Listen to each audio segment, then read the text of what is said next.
here.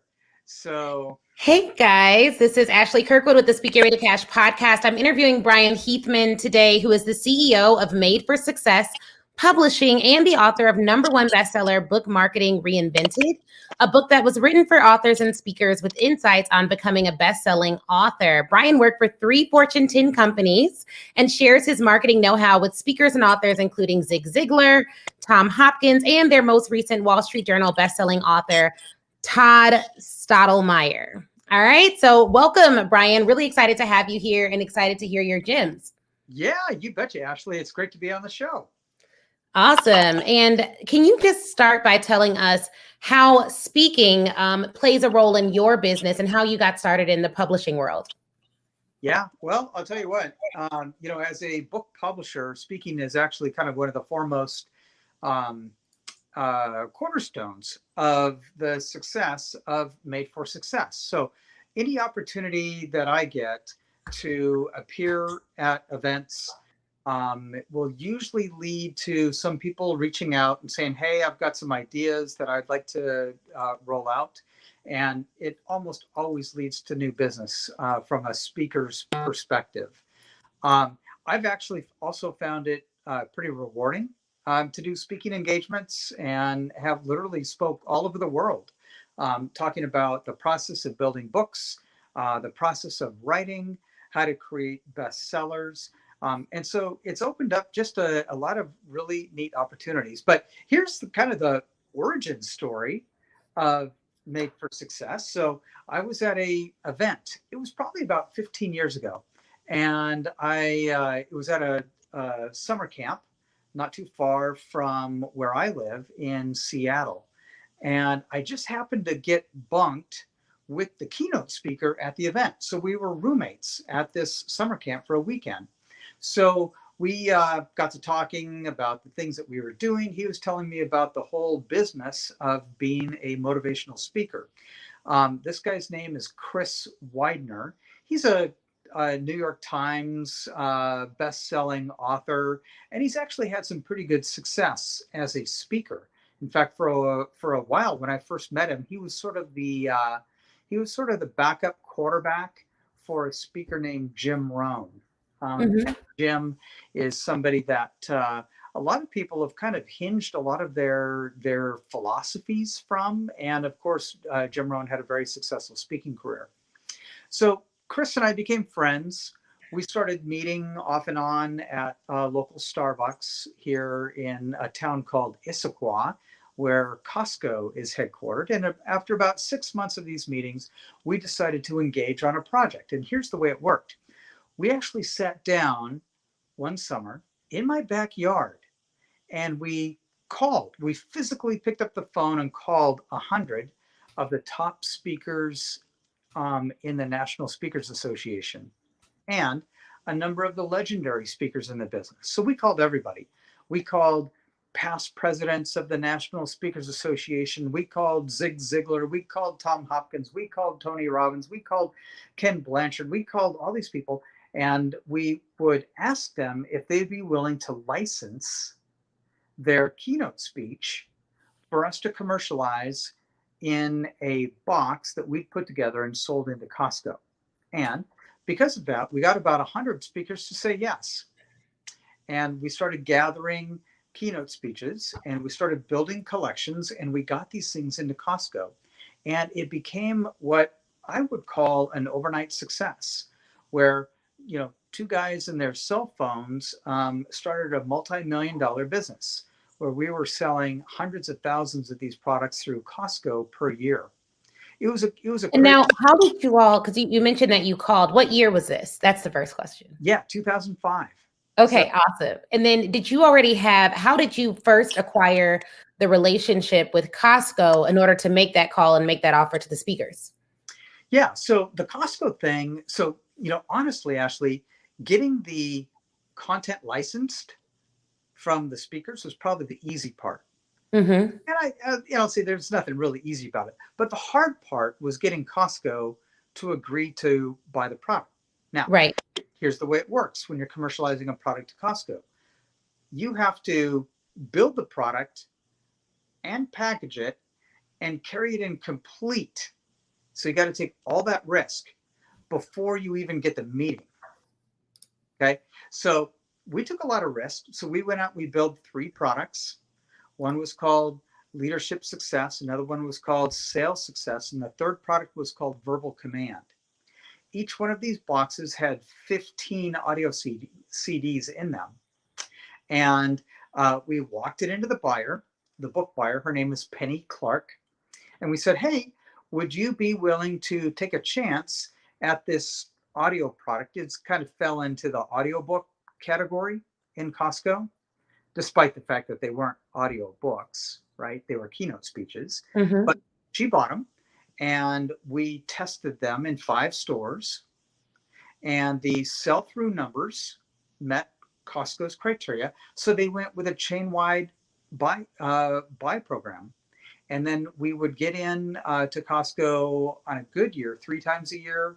On a bad year, we would get in once per year into a chain-wide buy. So did you already have a relationship with the audiobook buyer at Costco? No, or did you reach out to her cold as well? We went in cold, and there were, I'll admit, a lot of stars aligned to make this whole thing happen. Now, before that, right, I'd been, I'd worked for some really big companies, and the types of things that I was doing was called consumer packaged goods marketing. Yeah. So I was good at building products, and I was good at selling them, right? So I already kind of had a rhythm of that type of business. But here's the deal. We got into Costco in 2005, and then Costco got out of the audio CD business in 2008. Okay. We then, shifted over and licensed everything to Audible and became one of their top 10 publishers. But here's the funny thing, Ashley, is that as a book publisher, Costco sells a lot of books. I haven't been able to get a book into Costco since 2008. So to a degree, Made for Success, we got hit with a lucky stick pretty hard to have this big ramp up. But what it did for us is it gave us relationship with hundreds and hundreds and hundreds of motivational speakers. So here I am 15 years later, and I've got personal relationships with hundreds and hundreds and hundreds of the top speakers in the world. And every time I sit down and have coffee, or every time I sit down and have lunch, or every time I sit down and go out to dinner with these people, hundreds of people compounded over 15 years, we talk about the speaking business. Yeah. So I'm like a walking dictionary about what it takes to be successful as a speaker. I've got all this kind of hidden knowledge. In fact, you know what? Someday I probably ought to consider writing a book about that. I bet there's a lot of people that might be interested in the things that I know. Yeah, definitely. And so it's obviously changed quite a bit. From your viewpoint, what is the most profitable way to utilize a book as a speaker? Well, books are a funny thing when it comes to a speaking business. So if you're a speaker, or if you aspire to be a speaker, and you don't have a book that you've authored in your hip pocket, you're losing a lot of opportunity. Yeah. Now, it's not just about a book, though. So what a lot of people do is they hear me say those words and go, oh, great, I'll just go out and self-publish a book. And they make horrendous mistakes that actually cost them brand points. So if you write a book and you do it poorly, like if it's not edited well, if the cover doesn't just rock, if the title doesn't do the job that a title needs to do, the book is going to do you an anti-service. Mm-hmm. Okay, so let's talk about an example. So right behind me, I'm sitting in a studio that we have in our office called Bestseller Studio. And one of the bestsellers that we've got here is right behind me, called The Success Line. When this author came to me with this book, she came to me referred from another publisher. That publisher, in fact, it was a self-publishing company that said, hey, this author has big aspirations, but we as a self-publishing company are too small to handle it. What can you guys do at Made for Success? we know that you've had some big successes getting national distribution for books. Mm-hmm. Well, the first thing that I took a look at was the manuscript, and we did an editorial review of it where we read it and we edit parts of the manuscript and we give feedback on it. But the title was the big sticking part. So the title, when that book came to us, was "It's Your Choice." It's your choice to be successful. Okay. And I thought, well, I think everybody kind of knows that, right? If you're going to be successful, yes, it is a choice. Yeah, Right. you got to do something. So you're not telling anybody anything new. But we wanted to create a little intrigue with the title. So we retitled the book and we called it The Success Lie. Okay.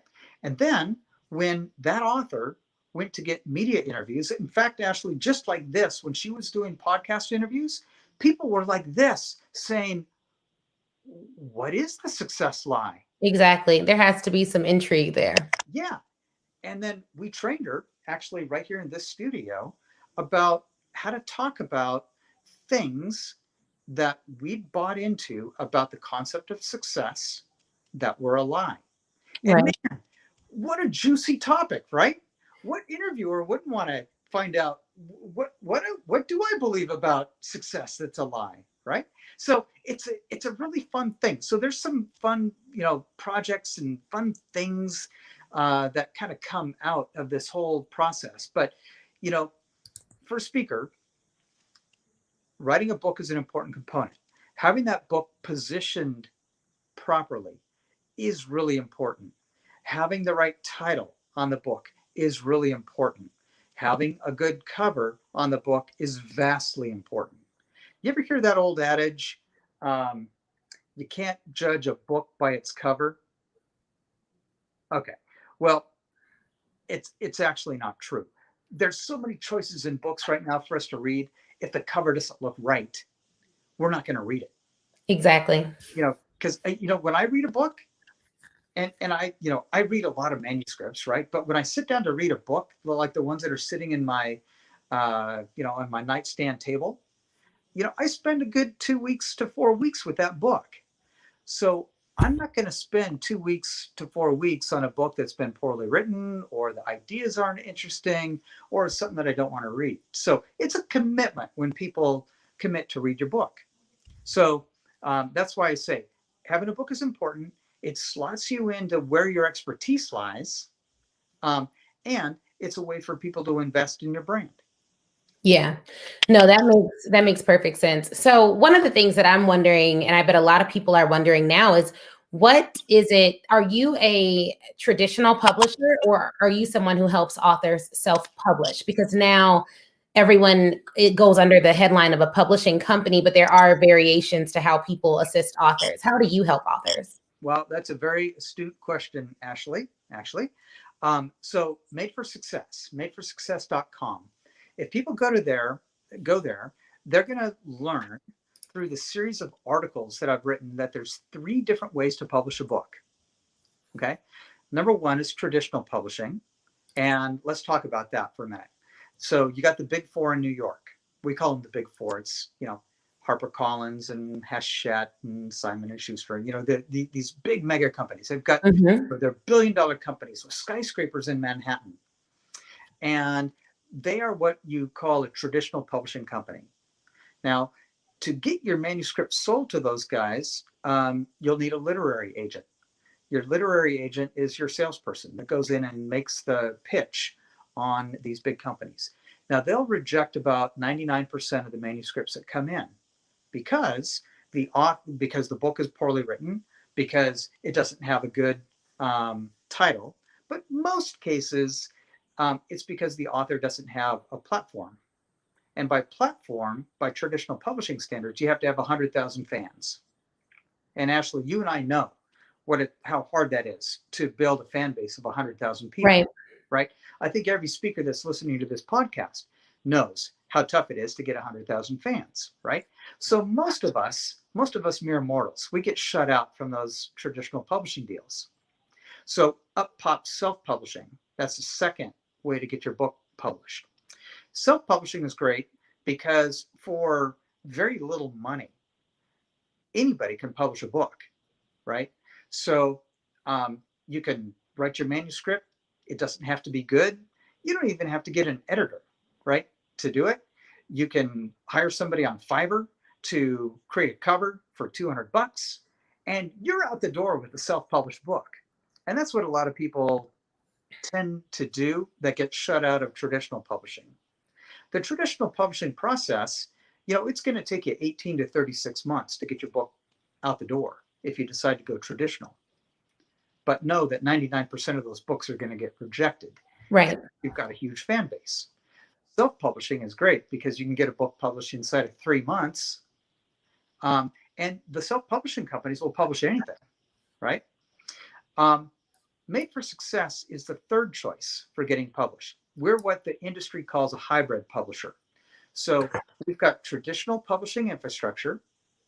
We're backed with a 100-person sales team in North America and 20 people out of an office in UK. We ship our books into 6 distribution centers.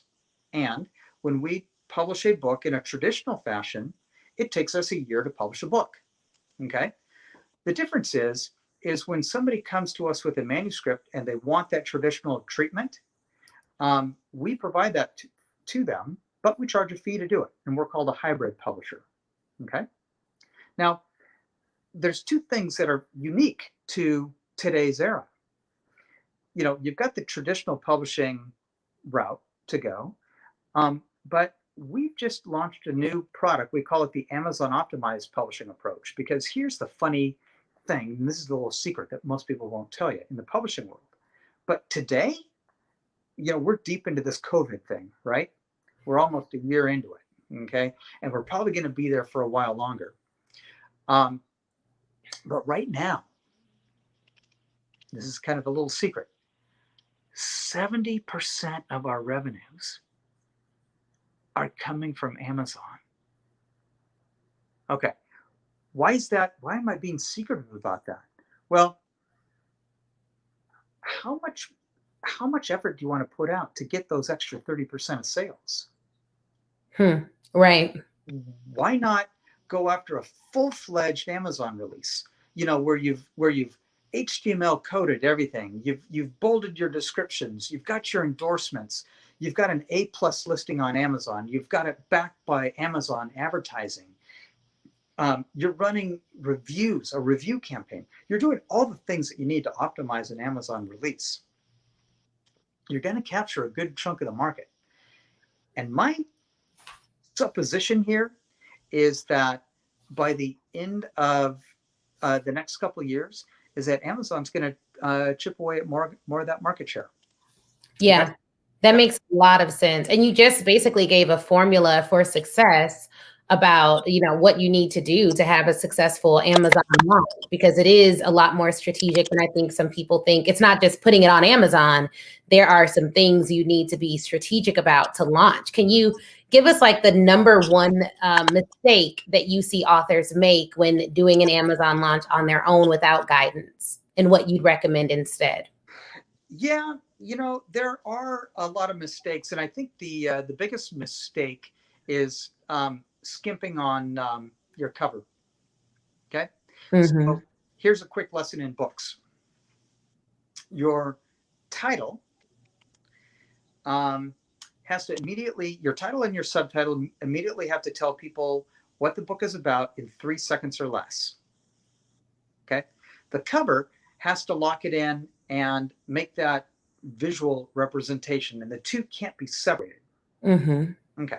So I'll give you an example, and hopefully the author of this book isn't watching your podcast, but we just got a book that came in that was written by a hedge fund manager.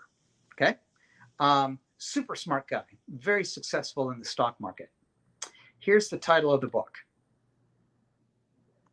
Train to Outslug the Market. And then the picture on the book is a picture of a boxer getting punched out of the ring. And that's it. That's all that's on the front cover. Okay. So what does that tell you about what the book is about? Train to Outslug the Market. And there's a picture of a boxer. Ashley, if you had to guess, what's that book about? Something about a market, but the market isn't defined in boxing. Yeah. So is it the market of boxing, right? So it doesn't mention the stock market. It doesn't mention investing, but this guy is a really smart guy, right? I mean, Yeah. he's smarter than I am, but just not smart about books. Yeah, so that makes a lot of sense. Title, book, that has to be cohesive. Do your review. You mentioned the review campaign, which sounds really helpful and just something that you don't necessarily think about, a review campaign, being strategic about getting those reviews on Amazon. I want to shift gears for a bit to hear more about how books can help speakers in the pandemic specifically, because now a lot of speakers are trying to figure out how to do that. So how can a book help speakers right now today? And we're recording this about a year into the pandemic. Yeah. All right. So let's put yourself in the shoes of a meeting planner real quick. Okay. So the meeting planner is tasked by their boss. Let's say the meeting planner works for a large association or they work for a corporation. And the corporation says, hey, everybody's been locked at home for the last year. Everybody's going stir crazy. It's Groundhog Day over and over and over again. We need somebody who can come in and fire up our team of, let's say it's a team of salespeople, and get them energized about hitting their numbers this year or this quarter. Okay.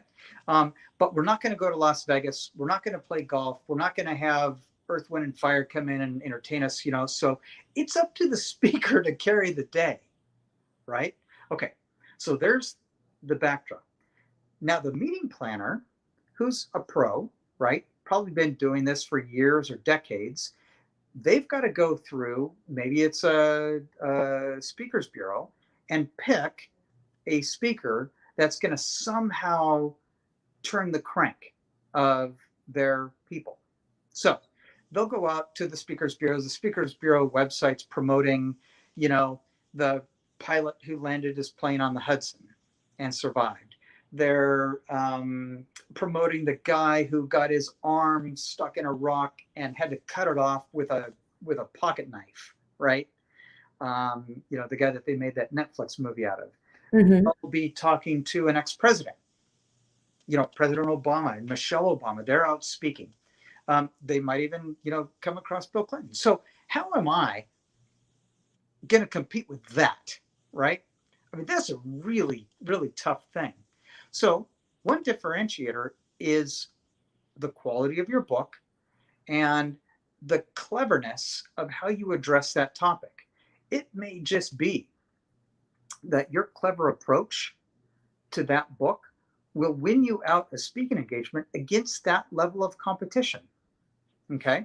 So if you're a thought leader and you're thinking different about, for instance, how to invest in the stock market. Well, today, if it were me, I'd be talking about the disruption of the small retail investor taking on, Wall Street. That would be an intriguing thing. In fact, that book got picked up last week. This is a timely thing. So if you're listening to podcasts in a timely fashion, that book got a $250,000 advance on royalties from the traditional publishing companies, because that's a timely topic. Everybody's talking about the Robinhood thing and the GameStop controversy and the AMC. So anyway, a book like that, talking about investing and how the little guy can fight back against the hedge fund manager. I mean, that's an interesting topic. Mm-hmm. Yeah, no, it is. And I think that for a lot of speakers, one thing I think every speaker can take from this and just keep in mind is that if you have a physical product, a book or a workbook or an ebook, don't discount any of those things. Make sure that you use it as a way to sell the meeting planner on the experience that it provides. A lot of speakers are going to be able to come in and do a speech, but you can very clearly say, I have a digital companion guide that goes along with my speech. I will be giving them a PDF fillable workbook that they can take alongside the speech and work with me. And you can even make it something that you throw in complimentary, or you can give them a bulk buying discount for those additional products. So it can increase your rate, but you should be, if you have a physical book, you should be making it an experience. saying like, hey, I'm happy to ship X amount of books out to everyone that I speak to. And it's a part of the experience of me coming and speaking as the keynote. And it may be something that you all can do, just don't discount the value of having a physical product alongside your speech. And if you have the manpower to ship it to everyone who you'll be speaking to in advance, then that is a huge value add for the meeting planner to really make it a personal touch or a personalized event. Many larger companies are already shipping stuff. So you can just ship all of your books to them and have them included as a bonus. And it just is an experiential thing for them to have your book, ideally before you present, have read it. It adds to your credibility, and it could be a really powerful experience for them to provide for their people as well. Yeah, now let me share this thought with you, Ashley. So with our Amazon optimized publishing program, we have a marketing line item that we include with that to make that author a #1 bestseller on Amazon. Okay, so once your book goes bestseller on Amazon, forever, you'll be able to be introduced as, this is Bryan Heathman, the best-selling author of #1 bestseller. Now, it's a funny name from the last book that I wrote. I actually called it #1 bestseller because the book is being bought by authors who want to figure out how to get a #1 bestseller, right? Right. Okay. But now, when anybody does my bio, they say, I'd like to introduce Bryan Heathman, the best-selling author of fill in the blank. Last week, we had one of our authors, a guy named Todd Stottlemyre. His book went all the way up to #2 on the Wall Street Journal bestseller list. Now imagine that credential for just a minute. Yeah. He goes in to do a speaking engagement, or he goes in to compete for one of those speaking engagements against the pilot who landed his plane on the Hudson. And he says, my name is Todd Stottlemyre, and I am the author of the Wall Street Journal best-selling book, The Observer. Okay. It's hard to argue that credential. Yeah. So that's the other piece about, having a book and doing it well and getting that bestseller ticket in your hip pocket. That'll carry through your speaking business forever. And it's probably one of the most powerful credentials that we as speakers can have. Yeah, no, definitely. You've given some amazing tips and things for us to think about today already. How can people get in touch with you if they're interested in learning more about your hybrid services for their book project?